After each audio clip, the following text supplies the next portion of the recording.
welcome everybody to the Miami Battalion channel. With me today, I have the pleasure of speaking with Blake Ferguson. Now, you might know Blake as number 44 and the long snapper for your Miami Dolphins. Money. There it is. There it is. Hey, I'm mic'd up today. Heads up. And I had the pleasure recently of meeting Blake at the Educators Tour in South Carolina. Thank you for coming on, man. How you doing? Absolutely, man. Thank you for having me. This is awesome. So before we start, I'd like to give you the floor real quick. Is there any social media? Is there any pages that people should check you out on? Yeah, I'm on Instagram and Twitter. I believe Twitter is Blake Ferguson 44. Instagram is Blake Ferguson 50. I'm still working on getting that changed over to Blake Ferguson 44. Unfortunately, there's a couple more hoops you have to jump through with Instagram to get that done. It's a pain for real. So I want to give a quick background real quick of how this interview came together. So Mr. Rivera, our education specialist, he set up an educators tour with teachers from Miami, St. Thomas, the Virgin Islands, Puerto Rico. Everybody got to travel to Fort Jackson, where you guys got an up close and personal experience of the Army basic training and just all the different programs that the Army has to offer. So I'm curious, man. First of all, how did you find out about this and what made you want to go on this tour, first of all? Yeah, so our community relations folks at the Dolphins have been a huge help with just allowing me to do a ton of different activations, events, community events to support veterans and active duty service members in our South Florida community. And so towards the end of the season, beginning of the off season, they came to me and said, hey, we've got an opportunity for you to go to Fort Jackson, sort of get a behind the scenes look at what basic training is like, what life is like for service members who live on the base. And so I jumped at it. I didn't ask many questions. I was ready to jump in and do whatever it was. And truthfully, I didn't know really what I was getting myself into. And it was so much fun just to be able to show up and not have any sort of expectations for what the trip is going to be like. I had an absolute blast, and I feel very grateful that they thought of me when they were picking out the people to be involved in that trip, because I feel like I have a platform to support members of the Army in South Florida and also potential Army soldiers. And so when I speak at schools, when I speak to members of our community who are thinking about it, now I have sort of this this background of knowledge, because I've actually seen it with my own two eyes of all of the different opportunities that the Army provides for them. And you got to see some real tear-jerk moments, whether it was the family day, whether it was the graduation, the naturalization process. I mean, you just said you didn't really know what to expect going into it, but can you give me some of your thoughts just seeing like the emotions that were in the air that day? Yeah, man, it was literally from the first day that we were there. The first event that we went to when we got to Fort Jackson was going to Family Day. And that is the first time that these families, parents, grandparents, wives have seen their or husbands have seen their soldiers after 9.5 weeks of this basic training program. And that's probably the longest these people have ever gone without seeing, their loved ones. And coming out on the other side of basic combat training, you're a soldier now. You're not a different human being, but you look at the world a little bit differently because you are now a U.S. Army soldier. And so to be able to witness all of the loved ones going down and giving a huge hug to their soldiers was just so special. And that was the first thing we did. And I was like, I mean, I can leave now and already be able to speak, for hours about just how special that opportunity was for me to attend. So yes, there were countless of those, because the next day we went to graduation, and then the naturalization process for all of the soldiers who were also becoming U.S. citizens. Man, it just, there were a lot of really special, meaningful moments that we got to be sort of behind the scenes for and see everything. Absolutely. So, having done the trip, experienced everything, is this something that you would suggest to other educators and like community partners as well? 100%, 100%.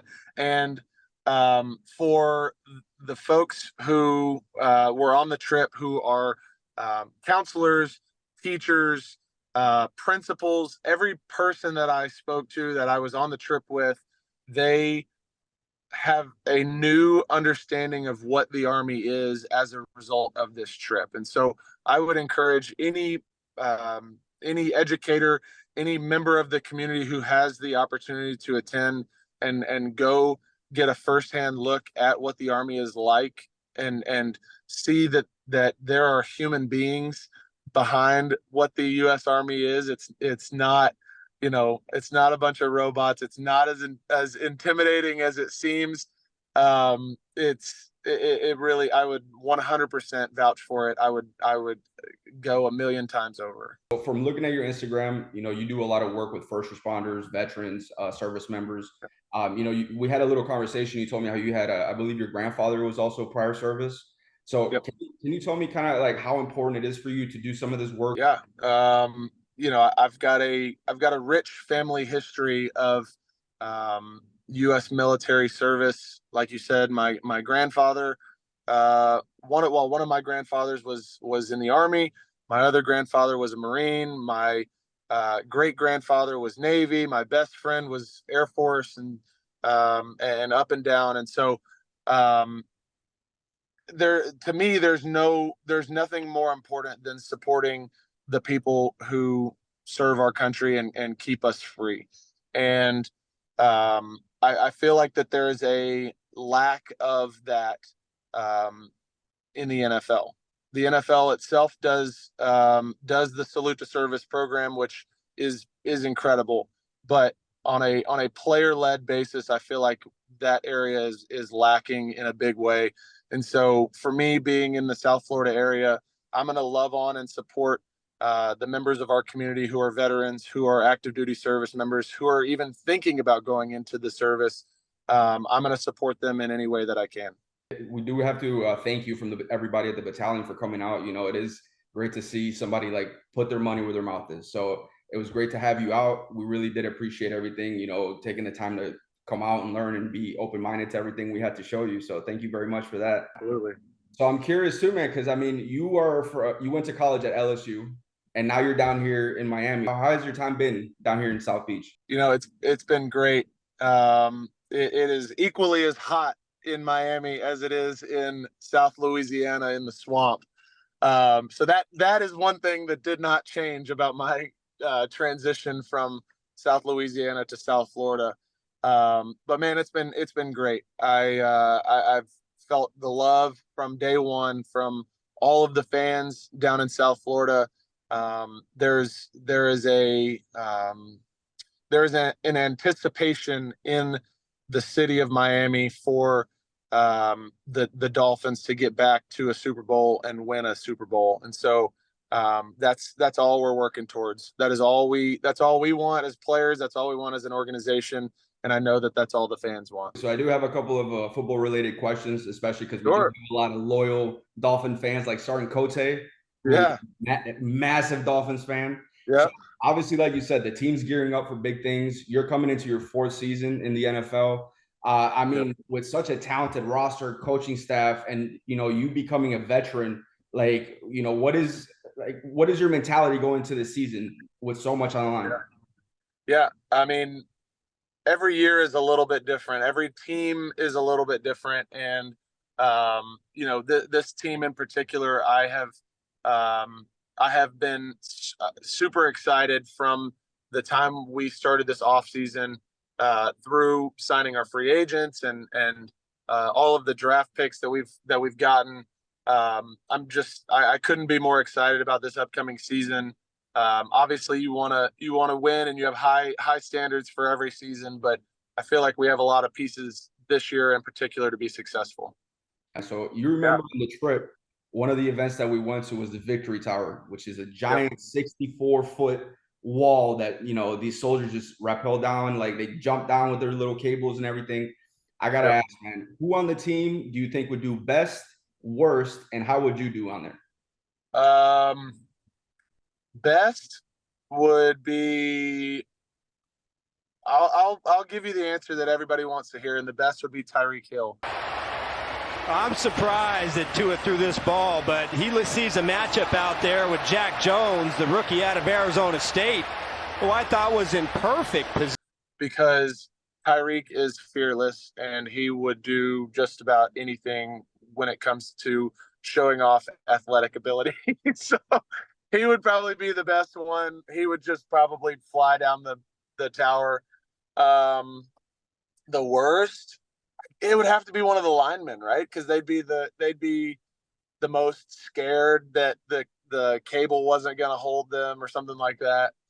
And then I feel like I could do it. I mean, obviously, the biggest piece of doing that whole training, I guess, situation is the mental side, right? Like that's, you know that your partners are gonna have your back. You know that you are safe, right? Like the biggest piece is just stepping off and actually doing it, and so much of that is mental. And so I feel like I am pretty mentally strong in that way, and I feel like I would do pretty good at it. Ooh, man, I'd love to see it. So this wraps up the interview, man. I really appreciate this time. You know, I know training camps around the corner. The preseason is getting ready to happen. So we wish you guys the best of luck. Thank you again. I do have one final thing. So at the end of the episode, I like to have the guests pick a song that best resembles them in this episode. So if you could pick a song for the week, man, what would it be? With it having just been the 4th of July, let's go with Toby Keith, American Soldier. American Soldier. Love it. All right, man. Sure. Thank you very much. Hope you have All a good right, Nico. Thanks, man. See ya.